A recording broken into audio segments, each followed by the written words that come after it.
I'll sing the achievements of General Ludd, now the hero of Nottinghamshire. Brave Ludd was to measure of violence unused, till his sufferings became so severe, that at last to defend his own interests he roused, and for the great fight did prepare. A paean there from anarcho-rockers Chumbawamba to General Ned Ludd. In case you're racking your brains to remember whether he was second in command to Nelson or Wellington, relax. He was part of the same regiment as Captain Swing. In other words, a fictional character created to symbolise a very real social protest. The movement that brought Ludd to prominence still lives on in our language today. I've been called a Luddite myself because I can't text and I don't have an iPod. But being a techno-klutz is a long way from the actions of the first Luddites 200 years ago. In 1811, a group of skilled cloth workers burst into a factory near Nottingham and smashed up the new machinery that threatened to put them out of work. Their story became part of the bigger narrative of the Industrial Revolution. And historian E.P. Thompson was just one of those who interpreted their loom-lashing frenzy as the first instalment in a historical soap opera called Class Struggle. Chief scriptwriter one, Karl Marx. The Luddite name endured long after the historical detail had faded. But in the present day, as skilled jobs are being replaced by technology around the globe, is it time for us to reach for the lessons of history from 2 centuries ago? Well, with me now is social historian Katrina Navickas of Hertfordshire University, and down the line in Exeter, the historian Jeremy Black. Katrina, could you explain for us, who actually were these first Luddites? Well, the first Luddites in March, April 1811 were, as you said, from Nottinghamshire, Leicestershire, Midland counties. And they attacked frames which made stockings. It's the main industry in Nottinghamshire, Leicestershire.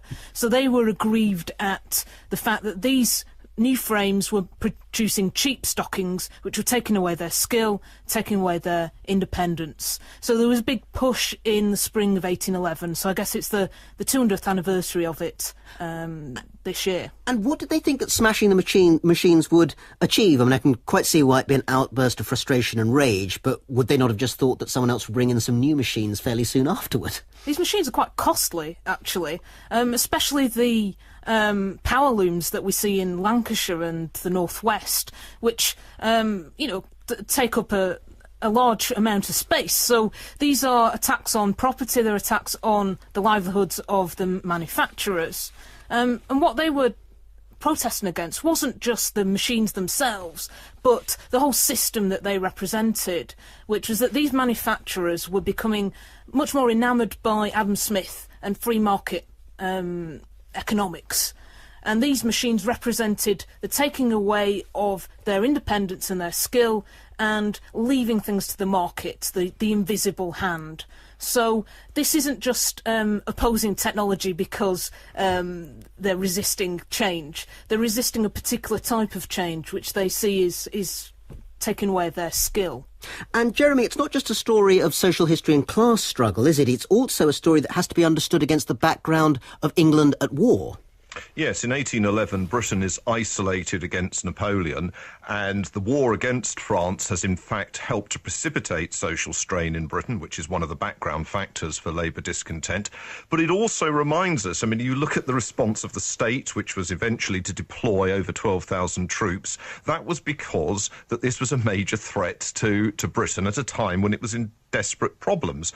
And I think there's an interesting parallel here. One tends to forget, for example, when looking at Ireland in, for example, 1798, when there was a rising, or indeed in 1916, when there was a rising, that Britain was, again, at war in a very vulnerable situation. And therefore, the narrative that one has of domestic discontents or discontents within the British Isles has to also be placed within this broader framework.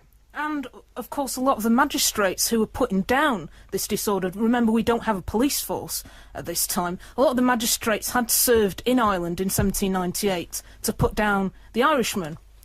So they're obsessed with the fact that a lot of these Luddites perhaps are Irish, which they aren't, but that's how they see things. OK, Katrina, the idea of smashing machines, perhaps to us 200 years later, looks like an understandable but doomed attempt to try and stop the march of progress. But some historians, I mentioned E.P. Thompson, suggested that the Luddites were an important part of reshaping class relations. Were they more than a dead end? Were they actually part of shaping a wider stream of history?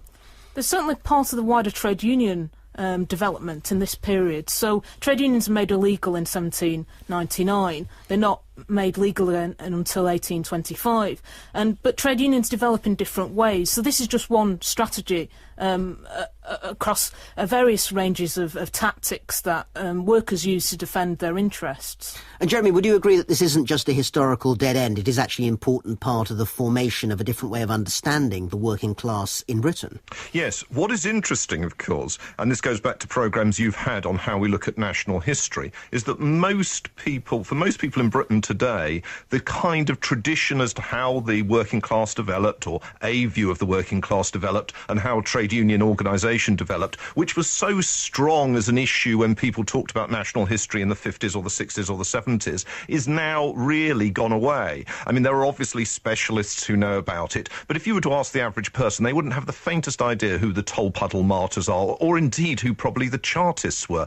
And in part, I think that reflects the extent to which the trade unions appeared increasingly irrelevant in the latter days of the 20th century, and in part changes in the Labour Party. But there's also a rather interesting issue which you've raised, which is this: that class context, class structure as an issue in history has been overlaid by the sort of faddishness of interests in ethnicity, in gender, in sexuality, and that has in a sense meant that we've moved away from concerns about the basics of social and economic organisation and development. Although I wouldn't want to sort of portray these Luddites as class-conscious workers in the way that E.P. Thompson did and the Marxists did. This is about defending trade identity rather than sort of the working class as a general. And, Jeremy, isn't your statement actually based on a fundamental misrepresentation, which is the idea that gender is entirely separated from class identity? After all, one of the ways in which people understand the Luddite movement in a way that they wouldn't have done in the 50s and 60s is as one that involves women as well as men. Oh, no, you're absolutely right. But the point is that people can only pay attention to so many factors. If you're teaching a class, you can only cover so many things in an hour.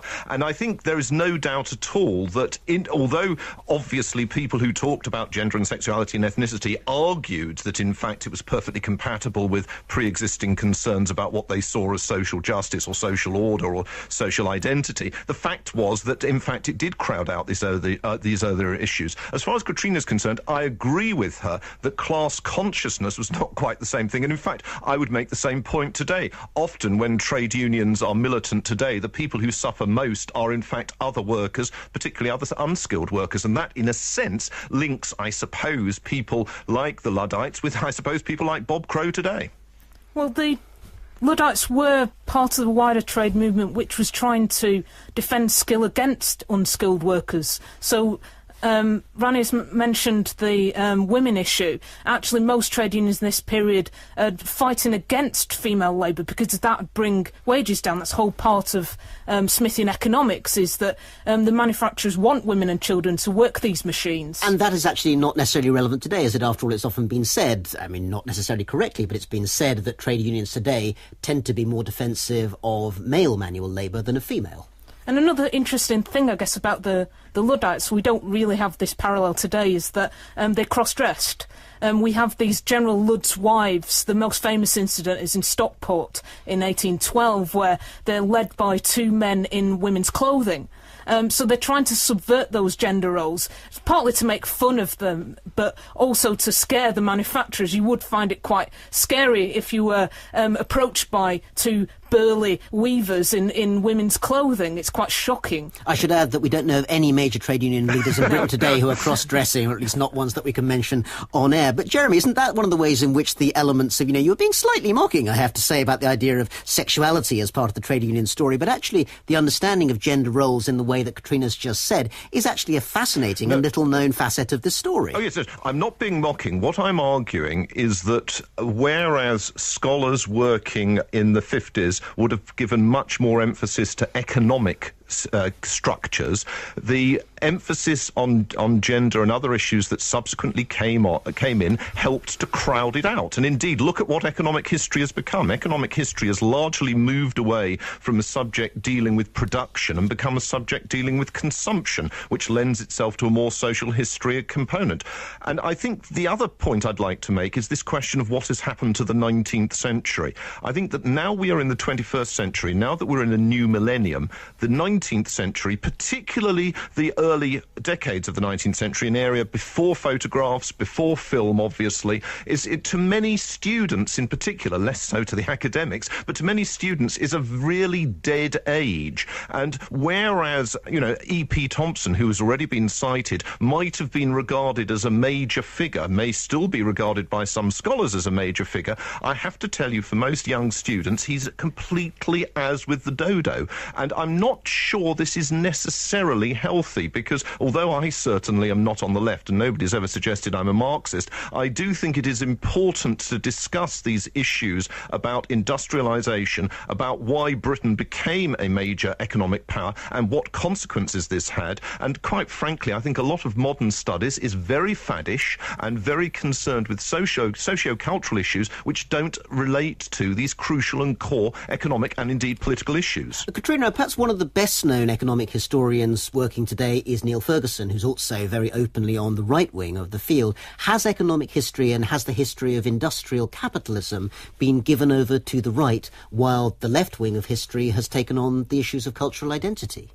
I think the split's not so divisive as that. I think there are a new generation of scholars who are working on these issues of trying to bring economics back to the social and cultural elements of labour history. So there is a wealth of new material on Captain Swing, who's the agricultural equivalent of General Ludd. I myself work on Ludd, so we're always looking towards economic reasons. We don't reject economics as a big factor in what causes this resistance or what causes change in the early 19th century, but you can't isolate it completely from the social and cultural aspects, such as men in dresses.